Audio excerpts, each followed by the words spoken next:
Salut les marques et les smarts et bienvenue sur Catch Up, le podcast qui transpire le catch. Ici, plusieurs fois par semaine, on décortique, on critique, on analyse, on encense les shows de la WWE et consorts. Je suis Raphaël, je suis de retour après une petite absence, veuillez bien me le pardonner. Mais je suis là pour les grands moments et je suis là pour le Monday Night Raw de la Draft 2023. 1er mai, jour férié, mais on ne chôme pas à la WWE et on ne chôme pas à Catch Up. D'ailleurs, j'ai avec moi un spécialiste du travail acharné, Giscal. Comment ça va, Giscal? Salut Raphaël, salut tout le monde. Allez, spécialiste, joyeuse fête du travail à tout le monde et à toi aussi Raphaël, hein, parce que voilà, la fête du travail marque le grand retour aux affaires. C'est très bien, c'est tout un symbole. C'est tout un symbole. Et nous sommes à Fort Worth, au Texas. On reste dans le Texas Oui. pour cette draft. Nos camarades ont déjà mis en ligne la première version du draft qui a eu lieu à SmackDown. Dont Giscal, tu veux nous faire une petite réaction en un mot ou deux? Bah, et c'est ce que j'allais te dire, je suis fort gêné parce que j'étais en train d'écouter leur épisode tout chaud sorti ce matin dans le prolongement de Raw, donc j'ai pas pu complètement le parcourir, mais je suis sûr qu'ils ont été bien évidemment à la hauteur de cette première nuit, et j'invite tous nos auditeurs à aller voir ce que nos chers papy et Ringside ont dit de cette nuit 1, puisque bah, vous allez forcément avoir besoin de leur lumière pour maintenant découvrir avec nous la nuit numéro 2. Et oui, exactement, puisque tout le monde peut changer de camp, comme on nous l'a dit, tout est possible. Les champions peuvent bouger, les factions peuvent être divisées. Donc on avait deux bassines, deux poules. On a eu la poule de la nuit 1, avec notamment la confirmation que Roman Reigns et Solo Sikoa Oui. seraient à SmackDown. Mais quid des Usos, nous ne savons pas encore. Avec l'arrivée de Cody Rhodes à Raw, par exemple, le changement de championne de SmackDown, Bianca Belair, qui part à Raw. Donc plein de choses déjà qui se sont passées. Et on commence pareil sur les chapeaux de roue avec Triple H qui arrive, qui nous rappelle un petit peu de quoi ça va se passer tout ça. Voilà, on va changer, il va y avoir des brands, etc. Mais il nous précise qu'il y a une petite exception. Brock Lesnar. Brock Lesnar, lui, il est fiant, donc il va où il veut et il fait ce qu'il veut. Et alors ça, la foule hue. Je n'ai pas trop compris pourquoi, parce que c'est plutôt cool de pouvoir avoir Brock Lesnar partout, non? Oui. Ouais, mais globalement, de toute façon, que ce soit entre SmackDown et Raw, c'est vrai que j'ai pas trop compris les réactions de la foule, puisque à SmackDown, ils étaient heureux d'avoir les pics de Raw et de SmackDown, et en même temps que tous les pics de SmackDown ne soient pas là. Et puis là, rebelote à Raw, ça huait les potentiels free agents, et puis ça acclamait les pics de SmackDown qui seront pas là ce soir. Enfin, j'ai pas compris, mais le public était manifestement à la baguette dans la paume de la main de Triple H, puisqu'il il réagissait à tout, donc tant mieux pour eux. Mais j'ai pas compris. Ouais. Ceux des Texans, écoute, ils étaient heureux, tant mieux pour eux, effectivement. On va voir si nous on est heureux de cette soirée. En tout cas, Triple H annonce une première série de transferts avec la championne de SmackDown, qui est la première pick de Monday Night Raw. Donc Rhea Ripley par Arrow. Donc nous aurons un échange de ceinture très probablement entre les championnes féminines. Austin Theory, lui, va à SmackDown. Donc les titres intercontinental et US se déplacent aussi, hein, puisque Gunther et sa team sont partis à Raw. Seth Rollins va à Raw. Donc là, on a la confirmation que le Monday Night Messiah va être le lundi. Et Charlotte Flair, qu'on n'a pas vu depuis un moment, qui est la deuxième pick de SmackDown. Voilà. Qu'est-ce que ça t'a inspiré, ce premier chapeau? Bah écoute, ouais, alors c'est quelques petites questions. Alors autant chez les hommes, en effet, tu l'as mentionné, donc on intervertit hein, Austin Theory et Gunther, donc ils changent de show, et donc par essence les ceintures aussi changent de show. Alors ces ceintures-là ne sont pas brandées, donc c'est vrai qu'il y a pas ça ne pose pas forcément de questions. Mais tout de suite, ouais, une des premières questions, tu disais, ouais, les filles vont échanger leurs ceintures. Alors c'est vrai que je serais curieux de voir comment ça va se passer concrètement. Puisque on ne voit pas vraiment Rhea Ripley perdre son titre pour Zelina Vega. On ne voit pas non plus Bianca Belair perdre son titre contre Io Sky. Bon, de toute façon, Io Sky, ça ne changerait rien, parce qu'il me semble qu'elle est à Raw, si je dis pas de bêtises. Enfin, d'ici, du coup, si, c'est bien, ça aussi, ça changerait. Mais donc comment est-ce que les ceintures vont s'intervertir? Est-ce qu'elles vont elles vont se rencontrer puis elles vont échanger leurs ceintures? Dire bah voilà, écoute, hein, ceinture pour ceinture, on échange, ce qui serait assez visuellement assez étrange. Et en même temps, je sais pas trop comment ils vont résoudre cette équation. En tout cas, toujours est-il que voilà, les ceintures ont voyagé. Et puis petit symbole, hein, forcément. Alors autant à SmackDown 3 jours avant, la part belle du first pick, qui est tout un symbole aux États-Unis dans les exercices de draft. Hein, toujours le first pick, c'est quelque chose d'assez important. C'est une marque de reconnaissance très forte. Ils étaient allés aux hommes à SmackDown, hein, parce que c'est Cody Rhodes et Roman Reigns qui avaient eu les faveurs de ce first pick. Et ben à Monday Night Raw, c'est Rhea Ripley qui a eu cet honneur. Donc c'est pas anodin, hein, quand même. Hein, ça c'est quand même un sacré tampon. Quelque chose dont elle pourrait se vanter plus tard, donc c'est toujours quelque chose d'intéressant devant Seth freaking Rollins quand même. Et donc voilà, jusqu'ici, voilà, on en reparlera après. Toujours un peu circonspect sur cet exercice de draft, donc on va dire que j'ai juste donc voilà, observé plutôt ces dynamiques qui me font me poser des questions pour la suite, notamment les échanges de ceintures. Je sais pas toi comment tu imaginerais ce scénario, mais Bah, on a déjà eu, hein, de mémoire, nous avions eu le New Day et je ne sais plus quelle autre équipe. Il y a quelques années, champion tag team Raw, champion tag team de SmackDown, qui avaient juste échangé effectivement leur ah ceinture. ouais. Ouais, Ah ouais. ouais, ça, je Et m'en oui. souviens pas du tout. Ouais, Ah, si, écoute, si. donc ça existe. Ok. Et je pense même, mais là, peuple de ketchup, vous allez pouvoir me le fact-checker, qu'ils avaient comptabilisé ça comme un nouveau règne, ce qui était un peu Ah bon? problématique, parce que Ah ouais, c'est oui, quand même un peu bizarre. Hein. D'accord. oui. Mais non, non, je pense que là, il faudra faire un truc, hein, parce que, comme tu Ça l'as fait dit, bizarre. pour les titres US et intercontinental, il faudrait que ces deux titres féminins, ils les débrandent, quoi, qu'ils les appellent, je sais pas comment, moi, bah, comme ils faisaient avant, le poids lourd féminin et le WWE féminin, je ne sais pas, comme ça, on Par se fera exemple. pas Par chier. exemple. Ouais. Hmm. Bon, ça, on le saura sûrement à partir du 8 mai, puisque c'est ce qu'on nous dit, hein, ce week-end, nous avons Backlash, et après, bah, les rosters redémarrent, on repart à zéro. Donc on verra bien ce qu'il en est. Nous avons l'arrivée de Paul Heyman. Paul Heyman qui est pas très content parce que Triple H, le nouveau titre World Heavyweight Champion qui trône juste à côté de lui, il sera exclusif à Raw. Donc Paul Heyman il dit ça fait chier parce que Roman Reigns il pourrait le gagner. Ça lui serait bien, ça lui serait bien quoi ce titre. En plus il est gourmand, Paul Heyman et il est interrompu par celui qui est en train de dire que ce titre va aller à des espèces de clowns illégitimes. Et Seth Rollins débarque sous une pop monstrueuse, comme il a l'habitude en ce moment, Seth Rollins, avec la foule qui scande sa musique, mais beaucoup moins longtemps quand même que le public français à Paris, il faut le signaler, à Bercy. Bravo les Français, vous avez pété l'ambiance. Vous avez tout explosé, 10 minutes de chant pour Seth Rollins, il me paraît qu'il est en train d'essayer de se faire naturaliser, hein, ce bon Seth. Mais en tout cas là, il dit à Paul Heyman, écoute, ça tombe bien quand même cette histoire de draft parce que maintenant, en gros, vous avez plus besoin d'avoir peur de moi, vous avez plus besoin de me craindre. Je vais pas essayer de venir chercher Roman Reigns, je vais pas venir essayer de lui chercher son titre et son règne, et vous allez pouvoir gérer vos propres affaires. Je trouve ça hyper décevant parce que putain, qu'est-ce que j'aurais envie de voir Seth Rollins venir chercher Roman Reigns. Mais bon, là-dessus, Solo Sikoa débarque, et puis ben, Paul Heyman et tout ce petit monde nous book un match ce soir entre Solo et Seth Rollins. Donc voilà, un petit segment d'ouverture qui positionne quand même Rollins comme un très très très très gros favori, je pense, pour cette ceinture. Mais moi, au final, petit effet gâché parce que bah ouais, ça me fait chier qu'on dise ah bah dommage, on n'aura pas Seth Rollins contre Roman Reigns. Tant pis quoi. Ouais, écoute, alors ça m'a pas trop. Enfin oui, je vois ce que tu veux dire. Ça m'a pas trop embêté sur le moment. En fait, j'ai bien aimé le début de la passe d'armes. Je trouvais que c'était plutôt cool. Dans le sens où on est un petit peu sur du booking un peu moyen long terme avec ce petit segment qui je trouve était pas mal. Alors comme tu dis, Seth Rollins se positionne très clairement de la même manière que la semaine dernière quand ils avaient annoncé cette ceinture. Tout de suite, le premier qui était sorti du sous le petit tantron et qui en avait parlé et qui avait posé ses yeux dessus et qui avait lourdement insisté, c'était lui.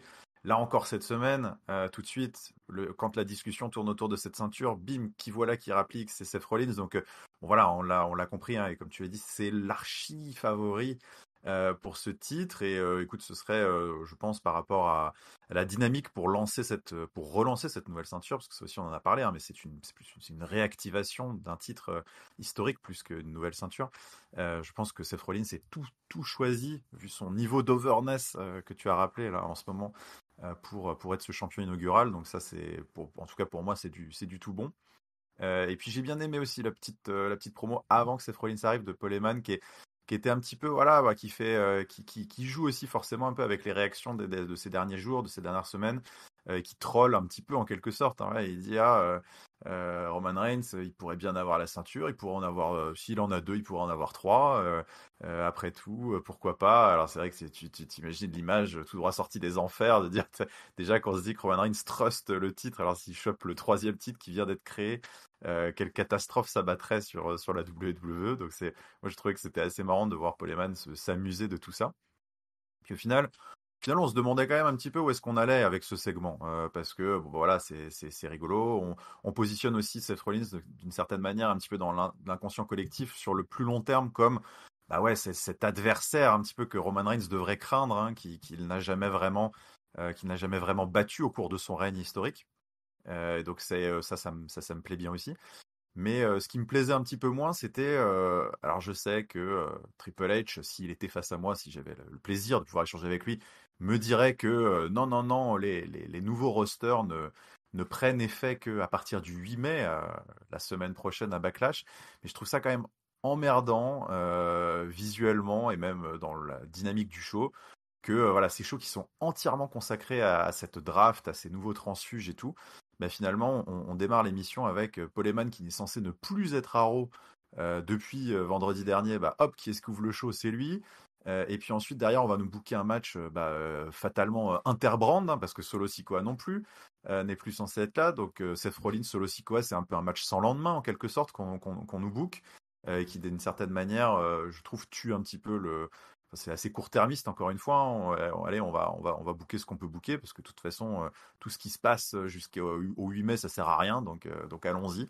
Donc c'est un petit peu les retombées de ce segment moi, que j'avais trouvé assez marrant, et puis qui au final retombe dans ce que je reproche depuis maintenant 2-3 semaines, qui est que tout ce qu'on regarde là globalement ne sert à rien, quoi.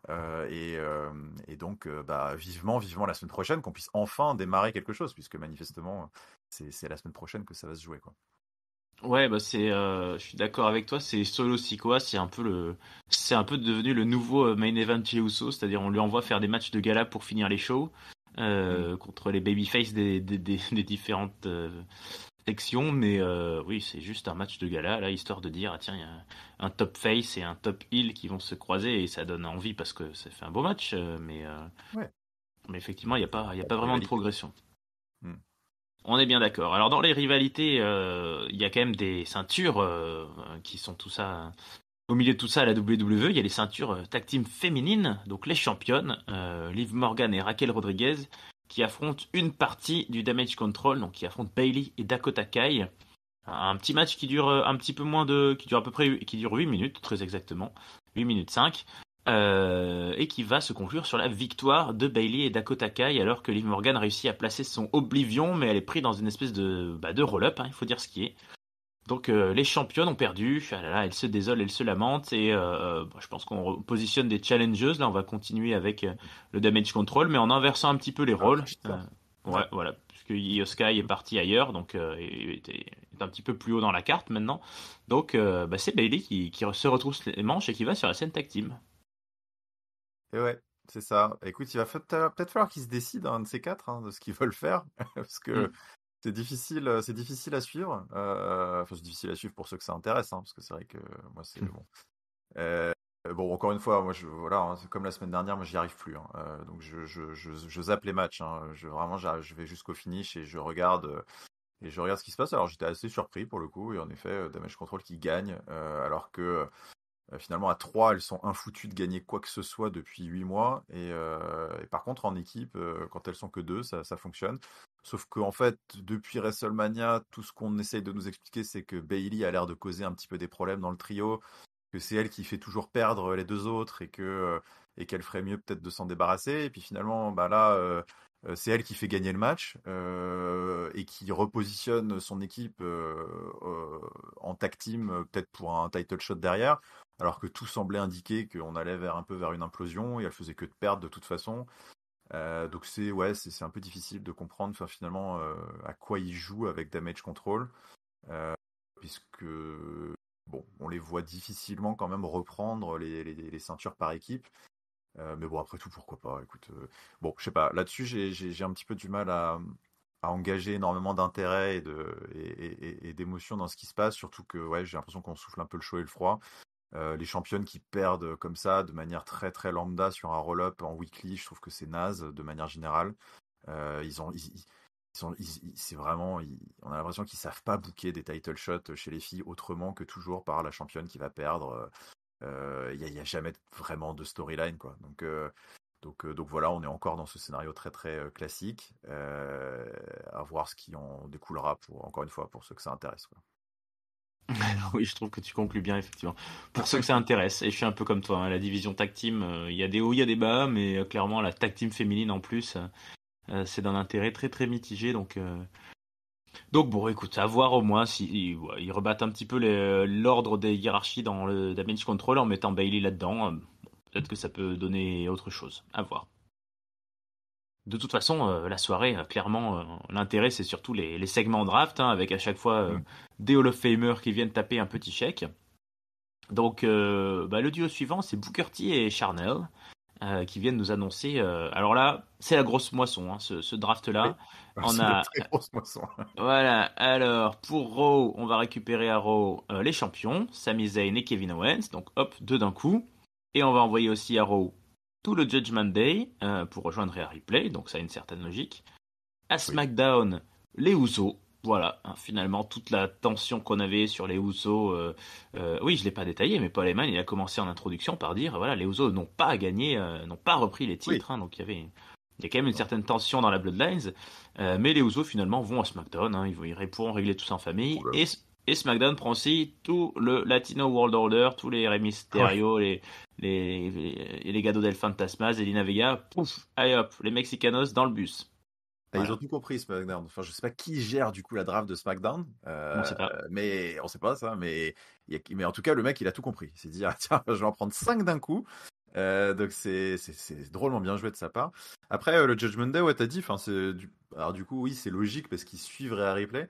Mais c'est vrai encore une fois, en fait, bon, j'imagine que ça sert à rien de s'attarder sur toutes les incohérences qu'implique cet exercice de draft Made in WWE.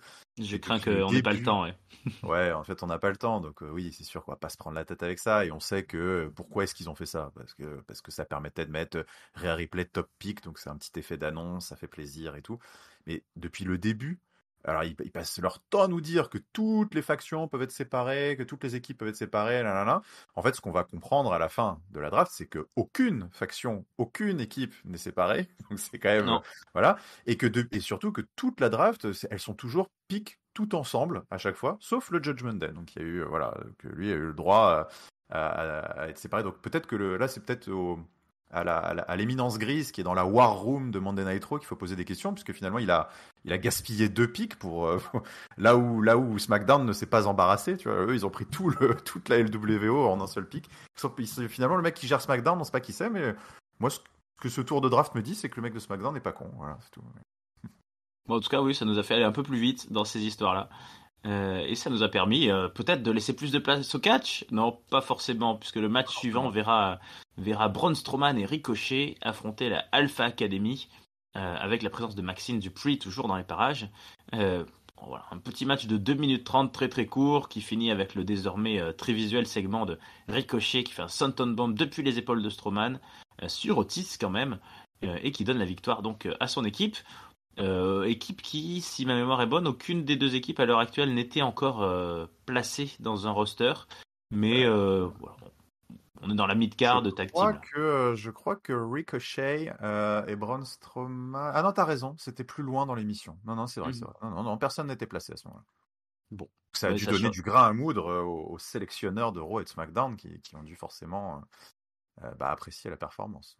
Non, tu penses? Ça a joué quelque chose? Ça a eu un quelconque intérêt ce match? Ah ouais. C'est sûr, ça ne peut. Bah, j'espère que forcément ils ont regardé de manière attentive pour déterminer. J'imagine que Raw a voulu sélectionner Braun Strowman et Ricochet et surtout pas l'équipe perdante, parce que ça semble logique, quoi. Ah bah écoute, ça on va le savoir un petit peu plus tard. Ouais. Euh, bon, rien de spécial à dire sur ce match-là.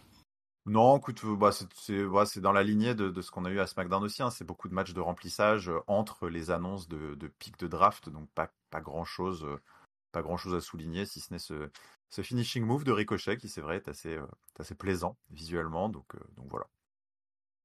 Alors la prochaine pick va être annoncée par Shawn Michaels et Adam Pearce. Mais Adam Pearce, depuis le début de la soirée, il veut du calme. Il a croisé Cody Rhodes en coulisses. Il lui a demandé de rester calme. Mais finalement, avant même que ce pic commence, Brock Lesnar débarque sur le Ouais. ring. Le temps de dire au public du Texas que regardez les gars, je suis le seul vrai cowboy dans cette ville et dans cette salle. Donc plutôt un positionnement détestable de Brock Lesnar.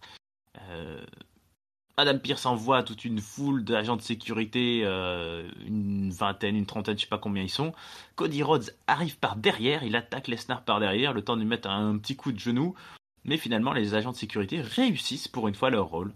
Incroyable. Ni Brock Lesnar, ni Cody Rhodes n'en viendront vraiment aux mains. Les agents de sécurité réussissent à les dissuader, à les séparer les uns des autres. Donc, écoute, première grosse surprise, voilà, finalement, les agents de sécurité, ça sert à quelque chose, mais il suffit d'en mettre 2 fois plus que d'habitude. Exactement, exactement. Alors moi, j'étais en effet très très surpris par l'efficacité de l'équipe de sécurité texane. J'ai presque envie de dire à la WWE il faut les embaucher full time, hein. Mm. C'est cette équipe-là, parce que c'est la première fois, je pense, ça se fait de manière aussi propre. Donc bravo, bravo à eux. Sinon, sur le segment en tant que tel, bah, écoute, c'était un petit peu une redite, on va dire, de la brawl précédente, mais finalement moins intense et moins physique, donc moins bien. Euh, donc c'est vrai que tu te dis, bon, en termes d'escalade, c'est pas fantastique, mais bon, ok, soit. Après, c'est vrai que l'intervention de Brock Lesnar était assez, moi, m'a fait plaisir, parce que du coup, tout ce qui pouvait interrompre cette mascarade de draft me réjouissait, et c'est vrai que c'est à ce moment-là de l'émission, je me dis, putain, enfin, il se passe quelque chose, parce que c'est vrai que c'était c'est le premier petit moment un peu what the fuck, tu te dis, oh là là, qu'est-ce qui va se passer et tout, donc tu te dis, putain, enfin, il va se passer un petit truc. Au final, il s'est pas passé non plus grand-chose, mais bon, ok.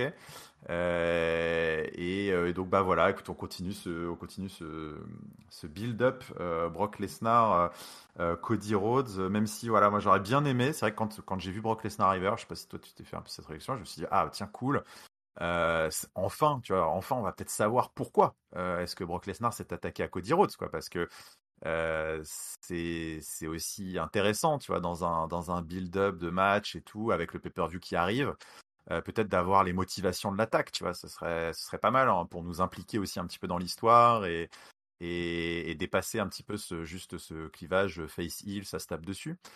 Mais non, on n'aura pas ça, on n'aura pas d'explication, on n'aura pas de brawl, donc on avait juste le droit un peu de ronger notre frein cette semaine et d'admirer le travail de l'équipe de sécurité. Voilà, c'est ça. Je pense que le boulot était de créer la frustration, de créer l'envie, de créer le let them fight, let them fight. Bon, en soi, moi, je trouve ça pas plus mal parce que s'il y avait eu une énième baston avec la sécurité tout autour qui prenait sur la gueule, ça aurait été hyper répétitif.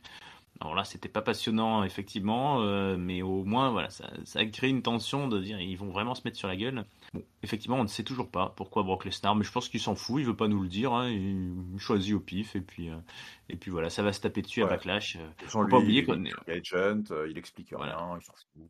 c'est ça, il faut pas oublier qu'on est aussi dans un contexte de Go Home Show, hein, pay-per-view, le Et oui, Premium Live Event, il est ce week-end à Puerto Rico. Euh, Tout ça, ça laisse Shawn Michaels pour annoncer les drafts suivantes. Donc, il y va, ce bon vieil HBK. Il nous annonce que les champions féminines vont à Raw, donc Liv Morgan et Raquel Rodriguez, ainsi que les anciens champions tag team historiques, légendaires au règne de légende, le New Day, Xavier Woods et Kofi Kingston vont à Raw. Du côté bleu, on récupère tout de même Asuka, une grosse pique, et les Brawling Brutes au complet. Donc là, effectivement, tu as raison, les équipes ne se séparent pas. Le mec de SmackDown, il a bien raison. Il prend Joland, Butch et Sheamus. Qui donc, ah bah, euh, Je comprends. C'est quand même une nouvelle. Donc s'éloigne de Drew McIntyre qui lui a été choisi à Raw. Et oui, c'est la fin du honorary brute Ouais. de Drew McIntyre. Donc c'est en effet une des infos à retenir. C'est une des infos à retenir. Et puis sinon, bah écoute, pas grand-chose de nouveau sous le soleil. Enfin si, d'une certaine manière, si Asuka quand même fait le voyage à SmackDown, donc va suivre son amie Bianca Belair. On attend toujours d'ailleurs un petit peu des retombées post-WrestleMania. Est-ce qu'il y en aura? Parce que Asuka Mm. avait un peu disparu des radars depuis. Mais sinon, les Brawling Brutes ne bougent pas trop. Liv Morgan, Raquel Rodriguez, bon, c'est pas trop, tout ça, c'était un peu partout. Donc ça se fixe, on va dire, en quelque sorte, un petit peu. Mais ouais, rien de bien fantastique en termes d'implication, si ce n'est que la question commence à se poser. Les deux ceintures, enfin les deux titres par équipe, masculin-féminin, Oui, sont donc désormais à Monday Night Raw. effectivement. Qui pouvait être une petite surprise, on va dire, quand on apprend que Liv Morgan et Raquel Rodriguez sont à Raw aussi. Donc voilà, que va-t-il se passer? Historiquement, il y avait toujours cette sorte de règle qui les arrangeait bien, qui sortait du chapeau un peu de temps en temps, qui est que les ceintures par équipe féminine pouvaient être défendues n'importe où, n'importe quand. Bon, avant avec les titres Raw, SmackDown, chez les hommes, c'est un peu différent, parce que c'était le Undisputed Raw et SmackDown, on pouvait facilement suspendre notre crédulité en se disant bah oui, de toute façon, c'est les champions de Raw et de SmackDown, ils peuvent aller partout. Là, rien n'a été mentionné. D'ailleurs, j'étais un peu surpris. Ça n'a pas trop été mentionné par la broadcast team. Qu'en est-il? C'est une autre des questions qui se posent avec la draft maintenant, avec l'effet Bianca Rhea Ripley aussi à gérer. Donc, je ne sais pas ce qu'ils vont faire avec ça. Beaucoup de choses à gérer chez les filles, hein. Et Oui, si c'est pas les commentateurs qui le mentionnent, c'est catch-up, hein. Nous, on est dans l'analyse, on va beaucoup plus loin que cela. Nous avions un match annoncé de longue date, hein, dans ce show. C'était l'affrontement entre Jimmy Uso et Matt Riddle, qui se retrouve donc pour Matt Riddle entouré par Kevin Owens et Sami Zayn, donc les champions. Jimmy Uso, lui, il est avec son jumeau, Jay, mais pas avec Solo Sikoa, qui n'est pas là. Et ils se font avoir par le nombre les Usos et par une petite fourberie façon Eddie Guerrero là, où Sami Zayn lance une chaise à Jey Uso qui l'attrape au vol sans trop comprendre pendant que Kevin Owens se roule au sol de douleur. Et donc l'arbitre croit qu'il y a eu baston à l'extérieur du ring, il expulse Jey Uso, le pauvre est tombé dans le piège. Et pendant ce temps, ben, Matt Riddle, donc à l'issue d'un match qui durera un petit peu moins de 8 minutes, réussit à battre Jimmy Uso avec son Floating Bro, je crois. Je sais plus ce qu'il fait. Ouais, oui, c'est ça. c'est ça exactement. Et exactement. Donc bon, bah Jimmy a perdu. Ça avance pas grand-chose, mais ça accumule de la frustration chez les Usos. Bon, Jey Uso, il a l'air un petit peu de s'en foutre. Il va dans les vestiaires, il croise Solo Sikoa, il applaudit, il est content, il dit hey hey hey les gars. Mais il vient quand même demander pourquoi il était pas là, Solo Sikoa. Alors Heyman il dit écoute, Roman Reigns, le Tribal Chief, il veut que Solo il se concentre à fond sur son match de ce soir, sur le clown Seth Rollins. Mais ils lui disent allez, on te laisse tranquille, voilà, on s'en va. Sikoa et Eman s'en vont et laissent Jey Uso tout seul. Donc vraiment la Bloodline, ça prend un peu l'eau. Roman Reigns ne vient toujours pas.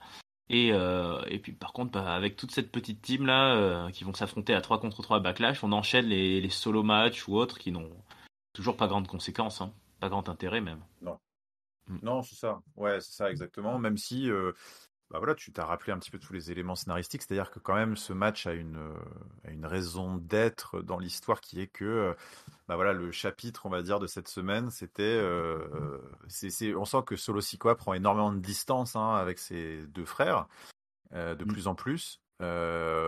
Par gain personnel, par respect pour le Tribal Chief, on ne sait pas, mais on sent que Solo Sikoa a vraiment toutes les faveurs de Roman Reigns et se positionne de plus en plus comme son bras droit et son homme de confiance pour exécuter un petit peu les missions. Donc voilà, il veut pas qu'il soit pollué un petit peu par ce qui est en train d'être vraiment dépeint comme deux perdants qui sont un petit peu à un pied dehors de la Bloodline ou en tout cas pas loin d'être éjectés. D'une certaine manière, comme à SmackDown, hein, sur cet épisode de draft, rien n'a vraiment de conséquences, si ce n'est voilà, c'est toujours cette histoire de Bloodline qui tient le show parce que il y a ce fil rouge en début, en milieu et en fin d'émission qui font que de toute façon, s'il n'y avait pas la Bloodline, il n'y aurait vraiment pas grand-chose à regarder. Ouais, moi ça m'a pas déplu foncièrement. Je trouve ça amusant de jouer voilà juste sur sur ce dysfonctionnement interne de la Bloodline en y ajoutant un nouveau biais, parce que jusqu'ici c'était induit par Sami Zayn qui venait un petit peu parasiter l'esprit des Usos, et maintenant c'est aussi finalement ça vient aussi de l'intérieur avec une sorte de guerre d'influence finalement, hein, Solo Sikoa qui est contre ses frangins peut-être. En tout cas, voilà, on plante un petit peu des graines, donc voilà un vrai élément de build-up, on va dire, un petit peu en avant, en amont de ce 3v3 à Backlash, que j'ai trouvé pas mal, moi. Ouais. Oui, effectivement, on sent qu'on se déplace, hein, on déplace le centre de gravité de l'histoire de la Bloodline, du Mm. problème canadien qu'ils avaient avant vers une histoire interne où Roman Reigns promeut Solo Sikoa et en fait veut pas trop regarder les deux autres là qui sont un peu en train de réclamer l'attention. Donc voilà, ça progresse doucement, mais c'est vrai que ça donne pas grand-chose. Et puis bon, Non, Riddle s'est greffé au milieu de tout ça, histoire de lui trouver un truc à faire, quoi. c'est ça. Voilà. La draft continue. Allez, Eric Bischoff et Rob Van Dam qui vont nous annoncer des choses passionnantes, figure-toi. Alors ça va. Alors là, Oh là là. le booker de Raw, visiblement, Il je a rien pense compris, que le booker d'Euro. c'est pas un de tes potes. Le Non. booker de Raw, il récupère Trish Stratus. Alors voilà, Trish Stratus qui est quand même Hall of Malin, Fameuse. ça. Ouais. Contrat de Rien, légende, donc a priori, rien à voir. Ouais. voilà, rien nous dit que la meuf sera là dans un peu plus de 3 semaines. Mais bon, voilà, écoute, ça a l'air parti pour. Et il ressort du placard Shayna Baszler et Ronda Rousey, pareil, qui vont à Raw. Ok. Ouais. Bon, le mec de SmackDown, lui, il a des Ah, goûts un peu beaucoup mieux. différents. Ouais, Oui. ouais. Il prend Karrion Cross, donc Ouais, surprenant. voilà, ce qui nous fait dire que la feud débutante contre Nakamura est déjà enterrée, hein, puisque Nakamura est à Raw. Mm. Et LA Knight, qui est quand même une Ah, grosse ça, prouve c'est du un bon moment, hein. pic. Ça, c'est un Ah bon oui, pic, ça. ouais, ça c'est un bon pic. Non, non, mais SmackDown fait le taf, hein, depuis le début de la soirée. Mm. Ils ne gaspillent pas leurs picks en séparant des factions. Et ils ne piquent pas, en effet, des légendes qui ne servent enfin, qui potentiellement ne seront plus là dans 2 mois. Ni une équipe avec une nana qui est blessée et qui peut pas catcher. C'est vrai que c'est là, il faut quand même commencer à se poser des questions sur l'éminence grise qui pique pour Monday Night Raw. C'est pas très sérieux tout ça. Bah ouais, j'espère qu'il se fera virer, mais on fera un bilan après à la fin de toute cette draft. En attendant, nous avons droit à un Miz TV, donc Miz qui est officiellement à Raw et qui accueille Oui. Shinsuke Nakamura. Un nouvel entrant de Monday Night Raw. Le Miz qui dit qu'il est lui-même un des favoris pour le titre champion du monde poids lourd là, qui va bientôt être décerné. Mais il pense que Nakamura pourrait être un très bon deuxième de l'émission de Monday Night Raw et donc ils pourraient s'entraider tous les deux. Nakamura dit que le Miz il est connu, il est réputé et qu'il est réputé pour un certain terme, donc en japonais. Voilà, il dit une phrase en japonais que j'ai déjà pas retenue. Le Miz aime bien comment ça sonne. Il dit ça sonne bien, ça sonne bien. Il le reprend et le scande. Il le fait un peu scander à la foule. Évidemment, on avait tous compris 10 minutes avant, mais quand il demandait ça veut dire quoi, et ben Shinsuke Nakamura lui dit ça veut dire Tiny Balls. Et la foule Et ne reprend pas du tout les chants que lançait non. Nakamura sur le terme en japonais, hein. C'est trop compliqué de dire 3 syllabes en japonais. Le public préfère le dire à la française, Tiny Balls, Tiny Balls. Petit Kinshasa pour le plaisir, et puis on s'en va, même pas de match, rien de spécial entre les deux hommes, pas de programme à Backlash, juste effectivement Nakamura normalement ce vendredi affronte Karrion Cross pour une feud sur laquelle n'a même pas réagi lui-même d'ailleurs, hein. Donc Non. Bon, il s'en tout ça fout, de est... toute façon, il sait que ça comptera pas. Donc, Ouais, voilà, tout ça est passionnant. oui, passionnant, passionnant.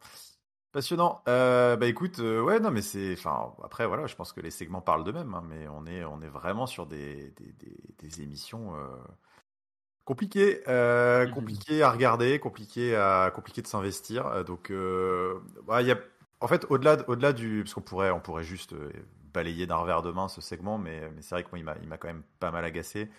Parce que déjà il mentionne le titre poids lourd et pour le coup ça m'a vraiment fait chier parce que je pense que il y a vraiment, alors moi on en a déjà parlé dans les reviews précédentes, je pense qu'il y a vraiment un truc très très cool à faire avec la réactivation de ce titre qui a fait les grandes heures de SmackDown, qui va peut-être faire les grandes heures d'Euro. C'est un titre assez légendaire quand même dans l'historique du début des années 2000 de la WWE. c'est un titre qui, je pense, est nécessaire pour le lancer de la meilleure des façons.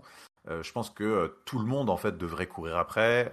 Ça devrait être un point focal, mais ça devrait être un point focal de manière sérieuse. C'est-à-dire, bah voilà, Seth Rollins par exemple, quand il arrive, lui, il pense qu'à ce titre et il ne fait que d'en parler. Et j'aimerais qu'on évite de mêler ce titre à des segments comme celui-ci, de blagues sur les couilles du Miz. Et de trucs un peu humoristiques à la con avec un mec qui peut pas aligner 3 mots d'anglais. Ça me fait chier parce que je me dis voilà, là déjà tu commences à déconstruire un peu le boulot. Tu dis s'il y a des clowns comme ça qui peuvent aussi prétendre au titre, c'est pas bon quoi. Donc Ouais, c'est plus pour ça que ça m'a fait chier. Parce qu'après, écoute, s'ils veulent continuer à faire des blagues sur les couilles du Miz, ils peuvent. Hein. Moi, parfois, ça me fait rire. Là, ça m'a pas fait rire parce que bon, c'était plus gênant qu'autre chose. Pauvre Shinsuke, pas du tout réussi à embarquer le public. Alors après, peut-être qu'au Texas, c'est pas le meilleur endroit pour en effet sortir de l'anglais, hein, parce que je pense que les gars, trois syllabes, c'est beaucoup trop. bah déjà Et l'anglais lui-même puis, doit être difficile parfois, donc déjà l'anglais est compliqué, mais en plus, si tu veux leur faire parler une langue d'un pays qui pense être une ville d'Amérique du Sud, tu vois, enfin, je pense que les mecs c'est foutu pour eux, quoi. Et donc ouais, c'était plus gênant qu'autre chose. Mais voilà, moi, c'est plus cette discussion autour du titre poids lourd qui m'a vraiment fait chier. Et ça fait partie vraiment des points négatifs, je trouve, de ces 2 dernières émissions qui ne mettent pas du tout l'emphase. Enfin, ils devraient y aller à fond les ballons, quoi. Sur cette ceinture, il faut que ce soit le truc le plus important sur le mois à venir, quoi. Et on n'y est pas trop, quoi. ouais, t'es dur avec le Miz qui est quand même double Grand Slam champion et qui Bien aura sa sûr, bien place sûr. s'il y a un tournoi ou un match, mais bon, je comprends que là on soit plus dans la mid-card et que ça ait pas, on sait que ça aura pas beaucoup de conséquences, on imagine mal l'un des deux avoir une vraie place prépondérante dans le lancement Bah de oui. cette ceinture, ouais, Hmm. évidemment. Bon, bah, toujours dans l'avancée de ce show, nous avons Omos qui arrive avec MVP et qui bat un jobber local j'ai un timing sous les yeux, en 49 secondes. Hein, et ça, moi aussi, ça me fait chier. D'abord parce que Omos est censé avoir un match contre Seth Rollins à Backlash. Ah, C'est le merci, match. merci de t'en souvenir. Je crois que Eh t'es un des seuls à ben, t'en souvenir. Ouais. c'est le match le moins buildé de l'histoire de la WWE, j'ai l'impression. Et en plus, Omos et MVP sont censés avoir négocié eux aussi un statut de free agent. Je m'attendais à ce Oui, c'est ça. qu'ils viennent nous en parler, à ce que MVP Ah vienne oui. nous en... Eh ben non. Bizarre, hein. Qu'est-ce qui s'est Ah foutu ouais. là? Encore de la merde. Bah, je sais pas. Je sais pas. Eh. Mais en effet, voilà, t'as tout résumé. Homo, c'est venu faire coucou, mais enfin, c'est quand même ouf, quoi. Enfin, moi, en vrai, je trouve ça hallucinant, quoi. On est à quelques jours d'un pay-per-view, il a un match et on n'en parle même pas. Je me demande même s'ils ont mis le graphique du match. Enfin, franchement, c'est assez fou. Seth Rollins n'a pas mentionné Omos dans son propos introductif. Omos n'a pas mentionné Seth Rollins. MVP n'est pas venu parler du statut de free agent du tout, quoi que ce soit. Enfin, en fait, on s'en bat les steaks de tout, quoi. Enfin, genre, il y a absolument toutes les règles de base, j'ai l'impression, volent par la fenêtre. Donc voilà, on est en roue libre totale à la WWE en ce moment. Donc bah voilà, rien, on ne sait pas, on n'en sait pas plus. Ouais, et puis moi, je suis quand même franchement déçu, ouais, parce que quand j'ai vu arriver, ils l'ont filmé dans les vestiaires arriver, Omos, je me suis dit, ah ben on va avoir un truc, on va avoir ce truc de Ah free oui. agent, on va jouer un peu avec. Au moment, que dalle. Sachant il est pas le seul, hein, il y a quelques free agents officiellement depuis la dernière Effectivement. pick, notamment Dolph Ziggler, et puis il y en aura d'autres à la fin ce Mustafa, soir. Mais bon, Mustafa Ali, manifestement. ouais, Et puis il y en aura d'autres après ce soir. Oui, ouais. Parce qu'il y a encore une nouvelle session de draft avec Molly Holly et le Road Dogg. Raw se débrouille pour récupérer justement Braun Strowman et Ricochet. et oui. Voilà, ça c'est bouquet. Et Bronson Reed. Donc là, on a quand même du. Tiens, Là, on a de la viande. Hein, gros pic. Ah Ouais. ouais, là, c'est des gros pics. Là, Alors c'est des gros. SmackDown, il chute un peu là. Ouais. SmackDown, il chute puisqu'il choisit Shotzi. Ouais. Choix Shotzi qu'on n'a étrange. pas revu depuis très longtemps, pareil, et qui, bon, bah, Shotzi. Et une montée de NXT, les Pretty Deadly. Donc, on va en parler plus loin, mais dans ce draft, les scènes tag team de NXT, masculines comme féminines, on va bien taper dedans. Donc, les Pretty Deadly vont arriver à SmackDown. Voilà. Est-ce que Et tu oui. as des réactions là-dessus? Alors, ouais, enfin, ouais, bonne chance à eux. Je les connais Ouais. pas trop. C'est vrai que j'ai vu quelques petits extraits. Enfin, manifestement, on est sur sur un style un peu de ce que pouvaient peut-être faire par le passé Fandango et Tyler Breeze. C'est un peu ça, ouais. C'est un peu dans l'esprit. Donc pourquoi pas, s'ils ont leur imaginaire, leur gimmick qui est bien campé, et qu'on leur donne un petit peu leur chance et que ça marche bien. Écoute, on verra bien, mais ça va pas être simple, hein, c'est sûr. Hein. La division tag team pour le coup masculine à la WWE est quand même assez stacked. Je pense que ça va quand même pas être facile pour eux de venir se faire une place, mais bon, écoute, why not? C'est une tentative. C'est une tentative. Par contre, ouais, alors Shotzi, qui est cité dans la draft, c'est vrai que du coup, moi, ça m'inquiète plus qu'autre chose parce que j'ai peur du rôle qu'elle peut être amenée à jouer à SmackDown, parce que vraiment, enfin, cette nana, je comprends pas quoi. Mais donc, en fait, faut quand même se dire qu'elle est, du coup, elle est pique, si tant est que ça ait une importance, hein, mais on va jouer le jeu de la WWE, on va se dire que c'est important. Mais du coup, elle est quand même pique à vendre des nanas comme d'une certaine manière, Dana Brooke, qui est une vétérante assez solide, Nikki Cross, Piper Niven qui semblait avec un petit peu le vent en poupe avant WrestleMania. Elle peut Natalia aussi. ce que j'allais te dire, ouais, elle est pique avant des gens comme Natalia, comme Sonia Deville, comme Chelsea Green, comme Candice LeRae d'une certaine manière. Donc ça me fait un peu flipper, tu vois, de me dire quand même que elle est citée dans la draft avant tout ça. Lacey Evans aussi, peut-être, pourquoi pas. Donc ouais, c'est plus le message que ça renvoie qui m'inquiète parce que vraiment, cette machine à botch là me fait plus flipper qu'autre chose, mais voilà. Et puis sinon, ouais, bon pic de Raw avec de la viandasse, comme tu disais, ouais. Ouais, bon, je pense que l'histoire nous a prouvé ces dernières années que l'ordre des pics, en vrai, on Ouais, s'en ouais, fout un ouais. peu. Hein. Non, mais bon, j'essaye de Ouais, jouer le jeu, hein. tout Je à sais fait, pas, pardon, ouais. excuse-moi, Il, t'as par- bien il raison. paraît que c'est important, je sais pas, ouais. Bah, Shotzi, il y a un mec à SmackDown qui doit avoir un truc que nous ne voyons pas Ouais, ouais, à Shotzi. peut-être, ouais. Ouais. En tout cas, nous avons un regroupement du Judgment Day à Raw, pardon, ça on l'a dit. Et donc les Oui. voici au complet. On a le Judgment Day qui arrive. Ils sont très fiers d'être toujours unis. Ils ont dû avoir très très peur, les pauvres. Et puis ils félicitent Rhea Ripley quand même. Mamie is always on top. Rhea est toujours la première, toujours sur le dessus. Mm. Et voilà, donc tout le monde va un peu parler. Rhea Ripley, bon, elle nous dit qu'elle va démonter la tronche à Zelina Vega, qu'elle va en faire des petits morceaux. Déjà que le seul qu'on connaît, il est pas très grand, mais si elle va en faire Oui. plusieurs, ça va faire des morceaux.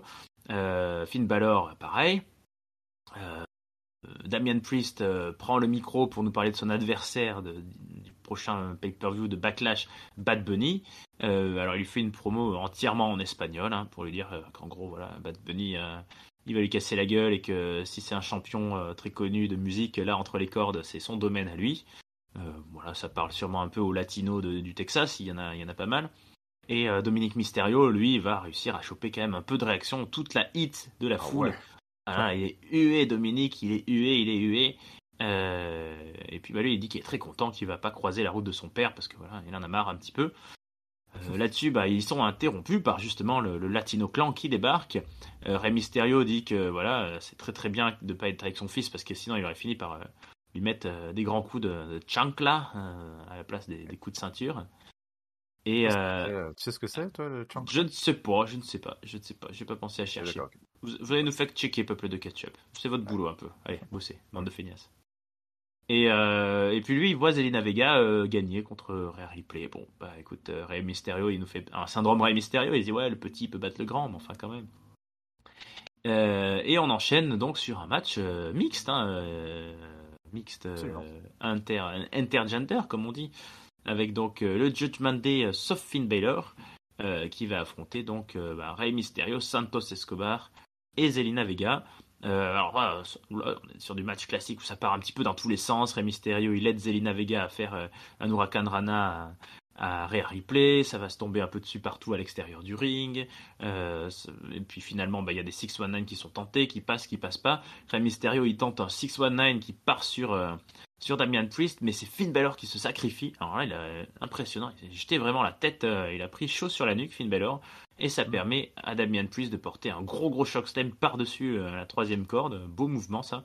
Et ça donne donc une victoire de prestige quand même au Judgment Day qui, je pense, en avait bien besoin avant ce qui leur attend ce week-end parce qu'ils seront peut-être beaucoup moins à la fête quand même à Puerto Rico. Enfin, bon, pour Rhea Ripley, on n'est pas trop inquiet. Non. Pour Damian Priest, il va se faire un peu Non, maraver la gueule, je pense. oui, il va se faire fesser. Exactement. Non, mais écoute, ouais, globalement, dans l'ensemble, un segment efficace, on va dire, avec cette promo, voilà, le Judgment Day, comme tu l'as dit, rassemblé à Monday Night Raw. Enfin, on ne bouge pas, en fait. Hein. Enfin, non, mais si, tu verrais un replay qui était un peu partout. Enfin, bref, il n'y a pas trop de règles avant, donc on ne savait pas trop. Et donc, cette promo, ouais, alors bon, il y a à boire et à manger un peu dans la promo, hein, parce que, bon, globalement, c'est pas le build de l'année, hein. Rhea Ripley, Zelina Vega non plus. Non. Moi j'en avais parlé, hein, mais enfin, c'est vrai que Zelina Vega qui gagne la semaine dernière sur un roll-up du bout. Enfin vraiment tu sens que enfin elle est bookée comme enfin une face qui est vraiment qui gagne par chance quoi. Et puis après derrière dans tous les segments promo elle se fait démolir par Rhea Ripley qui dit que de toute façon elle va l'éclater et tout donc bon, je pense qu'en termes pour construire la hype, je pense qu'il y a un peu mieux. Mais bon, ok, soit. De toute façon, c'est pas comme s'il y avait un suspense. Hein, donc, à la limite, ils se voilent pas la face, on va dire. C'est peut-être ce qu'on peut leur reconnaître. Et puis après, sur le reste de la promo du Judgment Day, moi j'ai beaucoup aimé parce que c'est vrai qu'il y avait cette petite escalade de Finn Balor, puis Damian Priest, et puis ensuite Dominique Mysterio, mais qui a chopé une hit. Mais enfin, je pense que Vicky Guerrero était jalouse presque, tellement c'était hallucinant. Et plus il parlait fort, plus ça sifflait fort. Enfin, c'était lunaire, hein, franchement.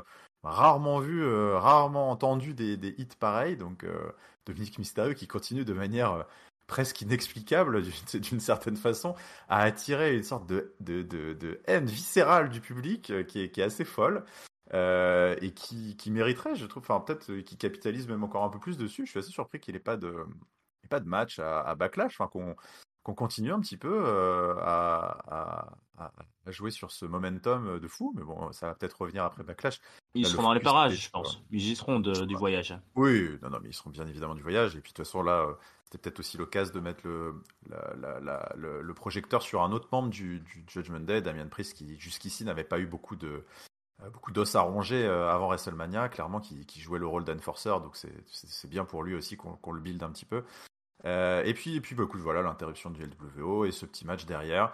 Euh, mais voilà, qui là aussi, hein, il faut quand même. Après, voilà, peut-être que ça n'a aucune importance, mais prendre en considération le fait que, bah ouais, tu vois, dans l'histoire, t'as quand même Zelina Vega qui a encore perdu. Je sais pas, il y avait peut-être encore une fois mieux à faire. Je vois pas trop pourquoi il fallait la mêler à ce match-là, en fait. J'ai pas bien compris. Je pense que ça aurait pu être un 3v3 masculin ou un 2v2, que ce serait très bien passé pour donner une victoire à Damian Priest. Mais encore une fois, finalement, voilà, Zelina Vega arrive avec le plus bas niveau de momentum, je pense, qu'une challengeuse a eu depuis très longtemps. En fait, hormis les encouragements de Rey Mysterio, elle a vraiment rien pour elle. Bon, bah voilà, de toute façon. Après, est-ce que le booking de Backlash a-t-il vraiment une importance? Là est peut-être la vraie question. Ouais, non, c'est peut-être trop perdu au milieu de toutes ces histoires de draft et de post-WrestleMania, tout ça. C'est d'ailleurs la draft continue. Hein, juste après, on aura le dernier Eh round oui. de la soirée. JBL et Teddy Long qui vont nous annoncer encore une grosse session hein, pour finir, hein, puisque à Raw on choisit Alpha Academy quand même. Voilà les perdants de la Ah, soirée. Ouais, bah ouais, ouais. Finalement, il s'est dit, je vais prendre les gagnants et les perdants, le mec d'Euro. Il s'est dit, je vais tout prendre. bon, il a Il a raison. Hein. beaucoup. Ça lui a beaucoup plu ce qu'il a vu, je pense. Ouais. Ça lui a beaucoup plu ce qu'il a vu, et visiblement ça lui a beaucoup plu aussi des choses qu'on n'a jamais vues, puisqu'il va chercher une tag team féminine, Katana Chance et Kaden Carter, qui rejoignent Monday Night Raw. Voilà, sous les applaudissements de leurs confrères et consoeurs dans la NXT Room. Alors que SmackDown choisit Rick Boogs, le gorille.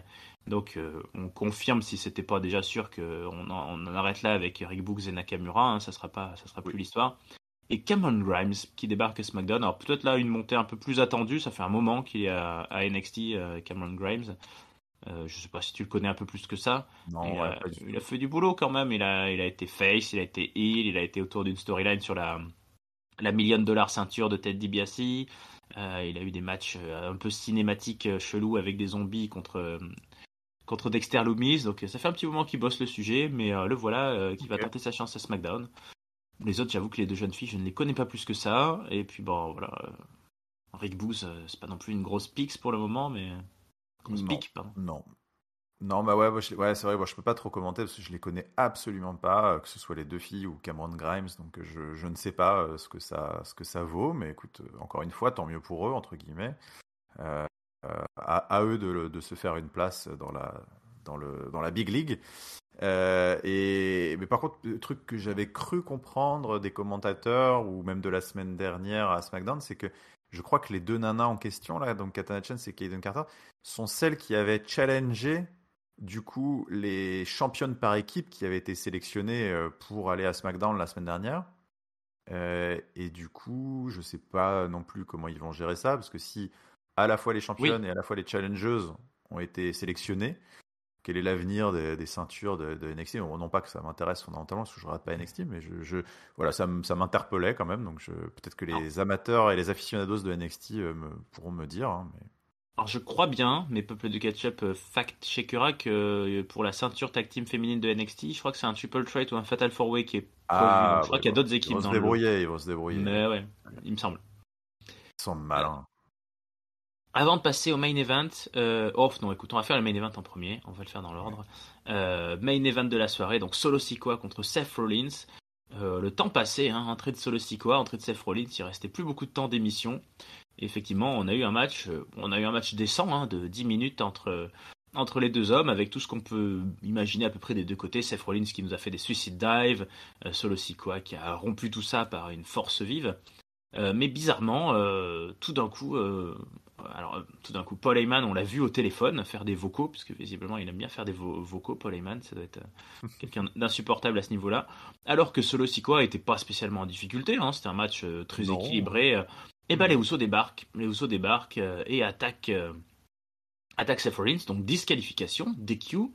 Et là-dessus, voilà, Matt Riddle et Sami Zayn qui débarquent et Kevin Owens. Et en fait, on coupe en plein milieu d'une phrase de.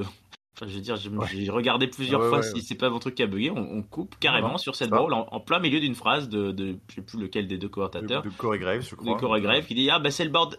Ah ben voilà, Ah, et voilà, et fini. Allez, voilà. allez, on verra ça la semaine prochaine. Voilà. Donc là encore, moi, ça me sidère quand ils scénarisent leur propre incompétence technique. Je vois pas trop l'intérêt.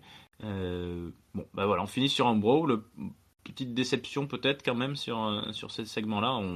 J'ai l'impression qu'on est vraiment dans une boucle infinie là, avec tous ces gars. Ça va Ouais. sûrement se calmer à partir de la semaine prochaine, mais allez, encore Riddle, encore Sami Zayn contre les Usos. Ouais, ouais, Ouais, ouais. vivement que ça Non passe, hein. mais ouais, vivement. Ouais, franchement, ouais, ce segment, je trouve. Alors voilà, bon, bah, tant mieux si ça t'a agacé aussi, parce que moi, moi vraiment, j'en pouvais plus quand j'ai fini. J'ai fermé le lecteur. J'ai dit putain, vraiment, ils se foutent de ma gueule, mais ouais, ce main event m'a agacé à pas mal d'égards. Alors tu l'as mentionné. Déjà, il y a juste la scénographie en quelque sorte un peu de cette fin de match coupée, interrompue, comme tu dis, ouais, presque une mise en scène un peu de leur propre incompétence en quelque sorte, oui, parce que du coup, décidément, enfin, ils rendent l'antenne alors que c'est le feu, donc bon, c'est un petit peu n'importe quoi. Bon, peut-être est-ce dans la tête de certains marketeurs et bookers une sorte de manière imparable de pouvoir susciter une excitation ultime de brancher le network samedi pour voir la suite en quelque sorte, mais bon, ok. Mais au-delà de ça, c'est vrai que c'est cette impression en fait qu'on perd notre temps vraiment depuis 3 semaines là, et que de toute façon, pour moi, c'était vraiment la démonstration éclatante qu'en fait, il faut vraiment n'accorder aucun intérêt à ce qui se passe en ce moment, et il faut juste attendre et que le truc se tasse et qu'on passe à autre chose, peut-être lundi prochain, puisque les rosters vont entrer en effet la semaine prochaine, et qu'on va basculer vers le build-up de Night of Champions avec la nouvelle ceinture, avec peut-être les découlés de Backlash et tout. Et en fait, j'ai eu le même feeling qu'à SmackDown. Je sais pas, donc je sais pas si toi tu avais eu l'occasion de rattraper SmackDown aussi, mais c'est avec ce côté, finalement, l'épisode de SmackDown de la draft n'avait eu d'intérêt scénaristique que pour la Bloodline, avec ce fil rouge qui était une sorte de teasing euh, comment dire, enfin voilà, on savait pas il y avait un peu ce fil rouge étrange à SmackDown de Paul Heyman qui n'arrêtait pas de répéter dans l'oreille de Solo Sikoa, Tonight is your night, tonight is the night, machin. Ah On se bah ouais. disait, mais que va-t-il se passer? Enfin, et puis en plus, il y avait Roman Reigns et Solo et Paul Heyman qui venaient d'être draftés à SmackDown, les Usos on savait pas, il y avait cet énorme main event de WrestleMania rematch comme ils nous l'avaient vendu à SmackDown et tout, donc et puis voilà, ce Tonight is your night machin, et puis tous les fils rouges en coulisses de oh là là, bon, on se disait il va se passer un truc de dingue en main event, tu vois peut-être une péripétie de fou dans l'histoire de la Bloodline, et en fait rien du tout. Que dalle, Solo Sikoa qui avait été intercepté en haut de la rampe et en fait le match avait continué normalement et sans coup férir, donc ok. Et là en fait rebelote encore cette semaine, il y a cette intro avec Paul Heyman qui nous dit qu'il va traiter le problème des Usos ce soir et puis finalement et puis en fait tout s'écroule comme un château de cartes en fait. Bah non en fait les Usos sont draftés à SmackDown, donc sujet réglé entre guillemets. Et puis Solo Sikoa qui est vendu comme étant le problème solver, machin. Il faut surtout pas que voilà, les Usos restez bien au chaud. On n'a pas besoin. Donc Solo Sikoa c'est un petit peu l'homme du moment. Et puis au final, en fait, au main event, on déconstruit un petit peu tout. J'ai l'impression parce que finalement, c'est toujours la même chose. Il y a eu, bah voilà, encore distraction, DQ, les Usos qui sont arrivés comme d'hab, alors qu'ils n'avaient pas vraiment de raison scénaristique d'être là, et Solo Sikoa qui bah, finalement n'était pas capable de gérer le sujet tout seul, et puis ça se termine sur un non-lieu parce que bah, il s'est pas fondamentalement passé grand-chose, et l'émission coupe, et encore une fois, comme à SmackDown, il y a eu tout un fil rouge qui n'accouche de rien, j'ai l'impression. Et encore une fois, ce sentiment un petit peu qu'on s'est un petit peu foutu de notre gueule pendant 2-3 heures. Donc ouais, c'est plus qu'agaçant, je trouve, mais bon, écoute, voilà, que dire d'autre à part on verra la semaine prochaine. Ouais, bah, je partage ton avis. Alors, je serais un peu plus mesuré sur un point, c'est que je trouve que depuis que la Bloodline existe, c'est vraiment quelque chose qui revient très très souvent. Le côté de nous dire, ouais, ce soir c'est toi, personne vient t'aider, tu te débrouilles seul, et puis finalement il y a une intervention. Ça ressemble Ouais. beaucoup à des coups tordus faits exprès pour presque se mettre dans la tête de l'adversaire pour qu'il se dise bon allez ce soir c'est clean, et puis qu'en fait on l'a vu plein de fois avec Sami Zayn, les Usos ou même Roman Reigns lui-même. On va dire que c'est une technique de la Bloodline. Après, oui, de toute façon, ça pose presque une question, j'ai envie de dire, c'est limite large. Depuis toi et moi, nos années, voire décennies de fans de catch, c'est qu'on entend très souvent, je trouve, cette ficelle scénaristique du ce soir on règle un problème. Et en Ouais. fait, ça veut rien dire régler un problème, à moins de blesser le mec et de le faire partir à l'hôpital. Ouais, Ce qui, exactement. ce qui arrive des fois, mais souvent, voilà, depuis 4 semaines, combien de fois on a entendu, ouais, nous avons un Sami Zayn problème, nous avons un Riddle problème. Mais ça veut dire quoi, régler un problème? Si ça veut dire, parce qu'on a eu des matchs, Solo Sikoa a battu Riddle, l'a laissé Ouais, il a gisant au foutu, milieu du ring. voilà, Voilà, exactement. Ouais, il a réglé un, le problème, là. Ouais. 1, 2, 3, il a réglé le problème, mais sauf que la semaine prochaine, le mec il revient, il est en forme. Ouais. Donc très souvent, finalement, alors là, c'est vraiment faire du fan exigeant, mais ça arrive régulièrement. Je trouve que finalement, il n'y a jamais un truc qui règle vraiment le problème, et c'est juste qu'après, bah, peut-être que dans 8 jours, il y aura un show où tout d'un coup, il va y avoir un truc, je sais pas, avec le Judgment Day ou quoi, puis hop, la Bloodline va enchaîner sur une autre rivalité, mais un peu juste par détournement d'attention, et qu'on manque de ces moments qui sont vraiment des moments problem solver, je trouve. Ouais, ouais, non, mais c'est une critique qui est Ouais. juste et qui est même très très valide, je trouve, dans le cas de la Bloodline en particulier. C'est-à-dire que, en effet, c'est ce que j'entendais aussi un petit peu par le fait que bah voilà, ce main event a redéconstruit un petit peu tout le fil rouge, comme à SmackDown, le main event avait redéconstruit aussi un petit peu tout le fil rouge de l'épisode. C'est que bah, au bout d'un moment, c'est un peu comme l'enfant qui crie au loup, quoi. Ça perd quand même de son impact. Et je pense qu'avec ce phénomène un peu de la goutte d'eau, là, tout le temps, dire ouais, on va régler le problème, on va régler le problème, mais en fait, on règle jamais le problème. Bah, Ouais. ça perd en impact. C'est-à-dire que dans un monde où ce serait bien buildé, je trouve que quand Paul Heyman dit en début d'émission que la Bloodline va régler un problème, tu devrais trembler un peu. Tu dis, oula, Ouais. il va se passer un truc, ça va chier, quoi. Et en fait, à force d'avoir usé la ficelle, d'avoir vraiment éculé le truc, épuisé le truc au maximum, bah, c'est vrai que maintenant, limite, ça tape dans le vide et presque tu as envie de rigoler. Tu te dis, oui, bah oui, vous allez rien régler du tout. Donc, moi, je trouve que c'est un problème, au-delà du fait que oui, voilà, faut accepter le fait que c'est une ficelle depuis la nuit des temps, machin. Bah, pas tant que ça, parce que eux, je trouve que c'est dans le champ lexical et c'est particulièrement utilisé par la Bloodline. Et même ils en font carrément un nickname, hein, c'est Solo Sikoa de Problem Solver et tout. Je trouve que c'est un problème parce que justement tu mets pas ton booking vraiment en adéquation avec ce que tu essayes de faire et de construire. Et je pense que c'est un vrai souci. Ça pourrait, en fait, c'est un souci dans le sens où ça pourrait être tellement mieux fait, je trouve, et réglé de manière extrêmement simple, ce genre de truc, que du coup, ouais, j'ai envie quand même d'être très critique là-dessus. Et ça m'a fait chier encore une fois cette semaine de voir Solo Sikoa. Alors qu'il faisait du taf, hein, depuis WrestleMania sur Solo Sikoa, hein, tu sens il essaye vraiment de le booker, de le builder, de le positionner comme étant potentiellement là le vrai numéro 2 de la Bloodline depuis un petit moment. Ces main events sont vraiment contre-productifs, je trouve. Tout ça parce que il faut temporiser, que c'est backlash, que les rosters sont pas encore figés et tout, mais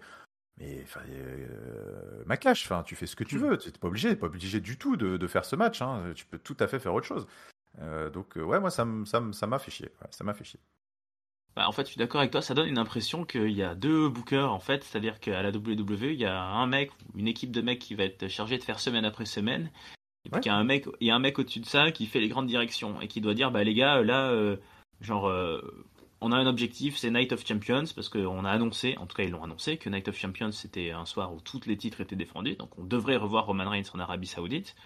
Et donc, là voilà, Night of Champions, il faut qu'on soit arrivé à tel point, ça sera Roman Reigns versus, on ne sait pas qui encore, peut-être Cody Rhodes à nouveau, on ne sait pas.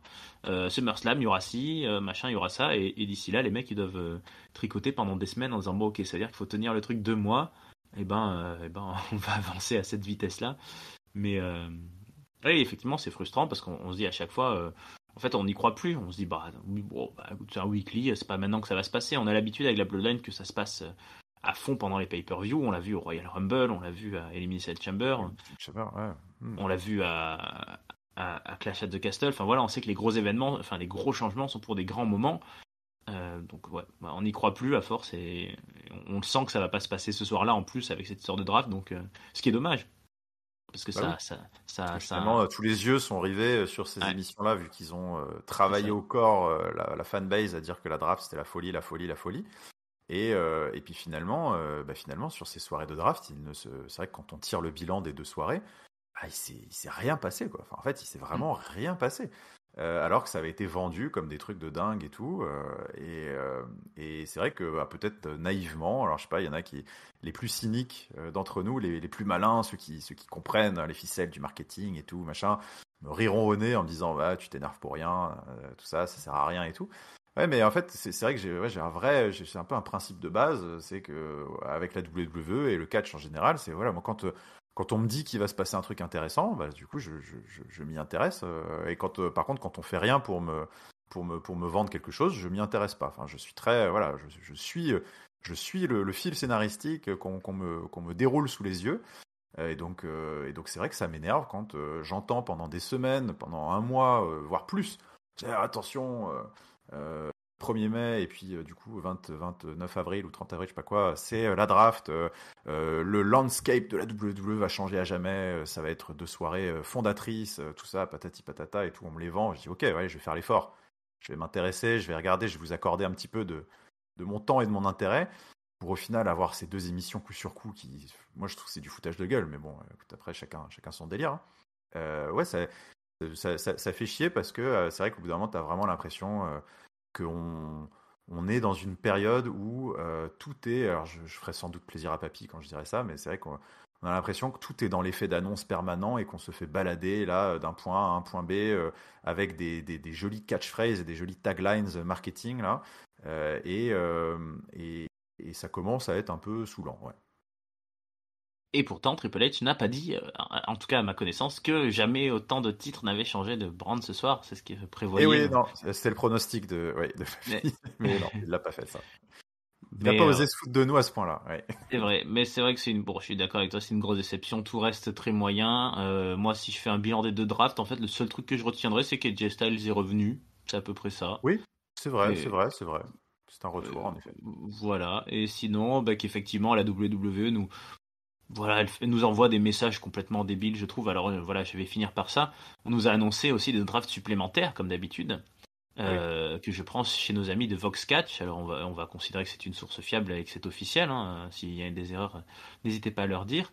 Donc d'après Voxcatch, à Raw ont été draftés ensuite Dana Brooke et Nikki Cross, comme tu le disais, et qui n'ont Tout à pas du fait. tout été cités. Johnny Gargano. Oui. Donc ça va nous. Je crois qu'on a un regroupement total de The Way là à Raw, puisqu'il y a même Indy Hartwell qui est là. Ouais, mais du coup, Austin Theory est parti. Mais oui. Ah oui, mais bon, ouais, c'est Ouais. vrai que c'était le jeune loup. Angel Garza, Humberto Carrillo, qu'on ne voit plus depuis très longtemps à mon grand Oui. désespoir, que j'aime bien. Piper Niven, Xia Ali, Tegan Knox, le couple Akira Tozawa aussi. Akira Tozawa exactement, le couple Riddick Moss et Emma, donc voilà, Oui. qui sont là. Et à SmackDown, il n'y aurait, d'après Voxcatch, que Tamina et Grayson Waller qui sont passés du côté du show bleu. Alors, mais attends, du C'est coup, ça. Natalia, elle est où dans tout ça?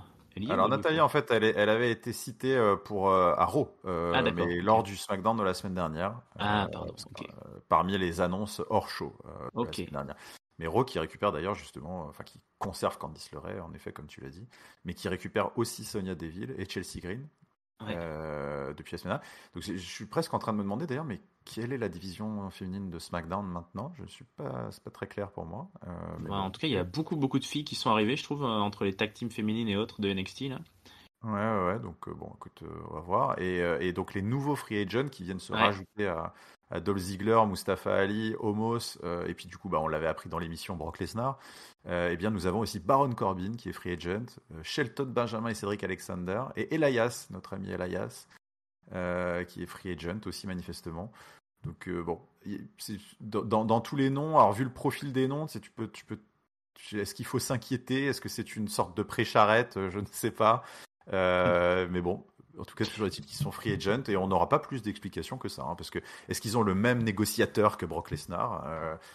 ouais. Euh, C'est-à-dire que c'est assez paradoxal de voir que d'un côté, free agent, c'est des gens qui le demandent, comme oui, MVP et Brock Lesnar, et de l'autre, c'est le bas de la queue du et panier. ouais, c'est ça, Euh, exactement. C'est on l'autre a qui eu, comprend pas trop, quoi. ouais, on a eu un minuscule, voilà, on avait eu un segment avec Tozawa la semaine dernière, je crois, où Tozawa se moquait en disant que Baron Corbin serait pas pris et que Elias Oui, serait la dernière des derniers des choix. Bah, du coup, et Corbin et Elias se retrouvent tout en bas de gamme. Ça va sûrement engendrer un petit truc, mais alors quoi, je ne sais pas.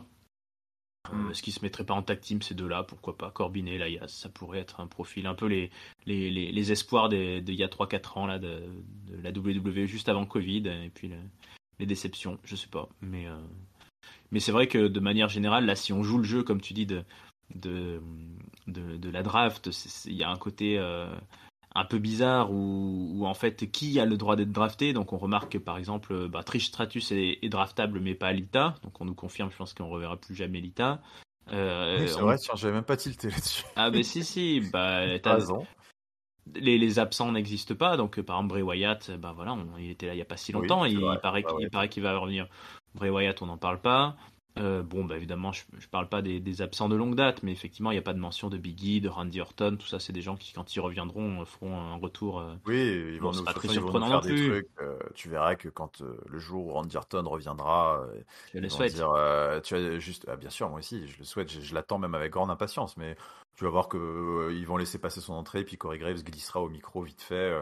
Ah, d'ailleurs, Randy Orton, qui, je l'apprends, venait dans les heures qui précédaient là de négocier justement son arrivée dans tel show, ou alors son statut de free agent, patati. Bon, tu vois, ils nous sortiront le bullshit, machin, Hmm. pour essayer de. Ou ça se trouve, ils se donneront même pas la peine. Je sais pas, Oh, on je verra. pense pas, non. Mais bon, voilà, oui, de toute façon, ils géreront en effet les absents comme des potentiels free agents. Voilà, donc effectivement, maintenant on a les cartes des brands. Bon, voilà, moi j'ai toujours du mal hein, à dire, à regarder une brand si elle a l'air bien, pas bien. En fait, ça va dépendre beaucoup du boulot qu'ils font et de ce qu'ils leur font faire, hein. Ouais, Ils nous ont passé certainement. à la fin, ils nous ont passé un visuel avec le Monday Night Raw. Donc bon, voilà, c'est vrai qu'il y a des gueules. Il y a Becky Lynch et Seth Rollins, il y a Cody Rhodes et Rhea Ripley, il y a Kevin Owens et Sami Zayn, il y a Gunther. Là, c'est les premiers têtes de cordée, c'est quand même du costaud. Ouais. Voilà, derrière, on voit des Drew McIntyre, du Judgment Day, du Braun Strowman, du New Day, Tu mises du Nakamura, voilà, du Riddle, il y a de quoi remplir un show, même largement, même un peu trop. Il y a les Viking Riders qui sont là, il y a Sonya Deville, comme tu l'as dit, il y a les Maximum Male Models, il y a Apollo Crews qui est de retour. Enfin, voilà, il y a un petit peu de monde, beaucoup trop bien sûr. Alors, est-ce que ça va vraiment toujours la question du draft, on en parlera dans 2 mois ou 3 peut-être, quand on sera à Londres tous ensemble, mais est-ce que ça aura vraiment servi à certains de faire un new start, un fresh start? Bon, c'est pas sûr du tout, hein. On sait que la WWE, quand on vient de dire attention, tout va changer, c'est mauvais signe. Ouais. C'est ça, c'est mauvais signe, comme tu dis. Mais bah oui, écoute, bah maintenant il va falloir. Ouais, moi je suis. Bon, voilà, moi je le reprends quand même, parce que même si j'ai été globalement très négatif sur ces shows de draft, je reprends ce que j'ai pu dire par le passé, qui est que j'attends quand même avec impatience cette reséparation nette des shows. Enfin, en tout cas, j'en attends beaucoup. Maintenant, à voir comment ça va être exécuté, tu l'as dit, hein, ça dépendra du travail qu'ils vont faire dans les brands, parce que grosso modo, les rosters de la WWE sont tellement denses en qualité.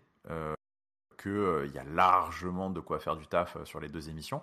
Maintenant, ça va être, voilà, moi ce que j'attends en tout cas de cette draft et des annonces de Triple H, qui j'espère ne seront pas que des annonces, bah, c'est de redéfinir une vraie identité par show, avec, pas que ce soit pas juste on change la couleur des cordes, quoi, que ce soit vraiment 2 émissions avec des identités à part comme à l'époque. Comme ce qui avait pu faire en sorte que bah voilà les amateurs peut-être de catch, de profils un peu plus techniciens, de challenger, d'équipe, de storyline peut-être un peu plus sérieuse et tout, bah, se déportent vers SmackDown, et que les amateurs de grosses pièces de viande, de bling bling, de paillettes, et de big time moments en quelque sorte, hein, pour bien enchaîner les anglicismes, bah, du coup se déportent plus à Raw, et qu'on ait un petit peu c'est cette distinction, et puis peut-être pourquoi pas les pay-per-view brandés qui reviendraient, moi ça me déplairait pas foncièrement, et puis qu'on mette un gros paquet, voilà, sur la ceinture World Heavyweight Championship, qui serait peut-être un peu plus la ceinture des workers, et voilà, et qu'on y aille à fond, quoi, que ce soit pas juste finalement une sorte de promesse en l'air histoire de booster les ratings pendant 3 semaines, et que finalement bah, le mois prochain on soit toujours dans un statu quo où finalement les règles s'envoleront du jour au lendemain, et puis on se retrouvera avec des interventions dans toutes les émissions tout le temps, parce que de toute façon bah, rien à foutre, et ça fait de la pop et compagnie, mais qu'on redéveloppe vraiment ce truc-là, et qui fera justement, si on est patient, si on est intelligent, et qu'on pense un petit peu plus moyen long terme, qui justement pourront permettre dans le futur de recréer des gros moments, des gros what the fuck, quand il y aura justement bah, des invasions, des interventions intershows, des trucs qui font se dire oh là là, attends, il va se passer quelque chose, quoi. Et tout ça, moi, cet environnement, s'ils s'y tiennent et qu'ils le font bien, je suis très très heureux en tout cas de me diriger vers cette période-là, mais vivement qu'elle arrive, quoi. Ouais, tu regrettes ta bonne époque où tu étais dans le catch-up SmackDown avec. SmackDown. Ben Ouais. voilà, tu regrettes. Tu regrettes Shane McMahon et Daniel Bryan, c'est ça, c'est cette belle époque. Ouais, puis il va falloir trouver des GM aussi, je pense que ça me paraît important, hein, parce que Complètement. Ouais. pauvre Adam Pearce, il est dépassé là. Et puis on a vu avec cette brand justement que c'est pas les légendes qui manquent. Alors je sais pas, peut-être qu'Adam Pearce c'est pas cher du tout. Je sais pas comment il fait. Peut-être. Ouais, c'est vrai, parce qu'il fait tout lui, hein. Ouais. Ouais, il fait tout et il en prend plein la Il gueule. produit, il est à l'écran, il gère la sécurité des 2 émissions. Ouais, il y a du boulot. Bon, Giscal, on va se laisser sur un petit mot de la fin. Qu'est-ce que tu as Bon, pensé quand de ce même. show? Ah bah oui. Bon, vous avez compris, hein, j'en ai pas pensé beaucoup de bien, hein. Grosso modo, ils m'ont pas fait plaisir, la WWE, sur ces émissions. J'ai l'impression d'avoir globalement perdu mon temps à regarder des légendes lister des noms, mais sans en voir aucune conséquence. Donc c'est un show que j'ai trouvé très dispensable, auquel je vais mettre la note de 2. Je me suis même pas trop rattrapé sur le catch, parce qu'au final, damage control contre les championnes par équipe, Homos pendant 45 secondes, même ce main event complètement avorté, et puis j'oublie, enfin peut-être aussi il y a eu un micro-match d'Alpha Academy, enfin bref, c'est honnêtement, ça m'aurait bien fait chier d'avoir payé mes billets entre vendredi et ce lundi pour les épisodes de draft, si j'étais en voyage aux États-Unis et que j'avais payé mes billets en me disant oh putain c'est la draft. Ça m'aurait fait chier, donc ouais, bah, globalement il s'est rien passé, donc 2.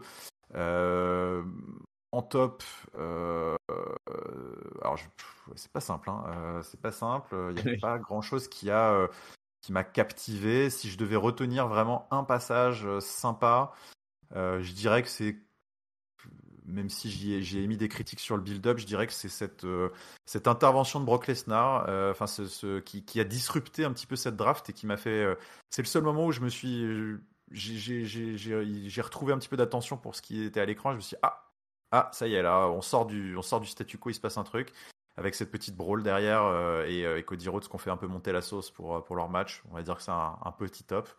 Et mon flop, voilà, il y a à boire et à manger, mais je vais tirer sur aucune ambulance individuelle et je vais faire encore une fois, je pense, un flop général sur cette draft qui pour moi est un peu une parodie de draft et surtout voilà une belle surcouche marketing histoire de faire un petit pop de rating pendant 2 semaines. Et donc ils sont Triple H, c'est encore une fois bien foutu de notre gueule. Et attention Triple H, attention parce que ça commence à bien faire. Voilà. Ouais, je suis d'accord avec toi que c'est difficile de mettre une bonne note. Je vais mettre 2 aussi. Top et flop, c'est compliqué aussi. Tout n'était pas très bon. Je vais mettre mon top à Seth Rollins quand même parce que je trouve qu'au niveau pop et ambiance il surnage et que il est presque à son prime dans le sens où ça fait là, c'est fort, ça fait hein. 10 ans qu'on le voit là et il a tout gagné et il a eu des très gros moments, mais une pop pareille, une popularité pareille, enfin c'est assez incroyable. Donc Ça force le félicitations. respect. Ouais, félicitations à lui d'arriver à ce niveau-là. Et mine de rien, je vais quand même mettre le flop sur on va dire la fin du main event parce que du coup, il y a moyen de faire un truc énorme avec ces 2 gars, même si c'est juste pour un match de gala. Il y avait de quoi nous envoyer du lourd. Surtout que il faut pas déconner, Rollins, il a pas trop transpiré ce week-end contre Omos. Il va faire 2-3 moves et on peut être surpris. On peut être surpris. Il y aura peut-être 15 minutes de match, mais ça m'étonnerait quand même. Et donc, petit flop quand même sur ce main event qui nous déçoit beaucoup. Voilà. Voilà Giscal, on en a fini sur ce draft, on va pouvoir avancer. Ça y est, on va partir vers Puerto Rico au soleil. Donc Peuple de Ketchup, n'hésitez pas à nous suivre sur toutes les plateformes, à réagir, à vous donner votre avis sur le draft, partout, que ce soit les podcasts audio, vidéos sur YouTube, Google Podcast, Apple Podcast, Deezer, Spotify. Donnez-nous votre avis, réagissez, parlez-nous, on communique, on discute, on lit vos avis à l'écran s'il le faut. Giscal est prêt à tout dire. Je suis prêt à tout. Voilà, il est prêt à être la voice of the voiceless. Pour nous, pour vous, peuple de Ketchup. Allez Giscal, merci de ta présence. Ce fut un plaisir de podcaster ce Monday Night Raw. Au moins, si le Raw est défaillant, le Ketchup, lui, reste solide. Exactement. Grand merci pour ton retour. Et je suis heureux d'avoir pu être ton collègue d'un soir ou d'un jour, parce qu'on enregistre le jour pour ce retour aux affaires et pour ce podcast. Merci. Voilà, nous on n'est pas draftés, on reste tous à Ketchup et on est interbrand, on continue là-dessus. Peuple de Ketchup, à très bientôt. Ciao, ciao. Allez, ciao, ciao tout le monde.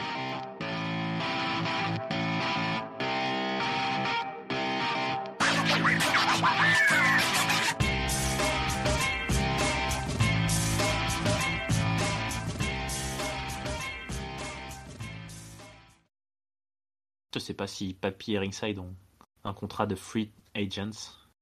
Peut-être.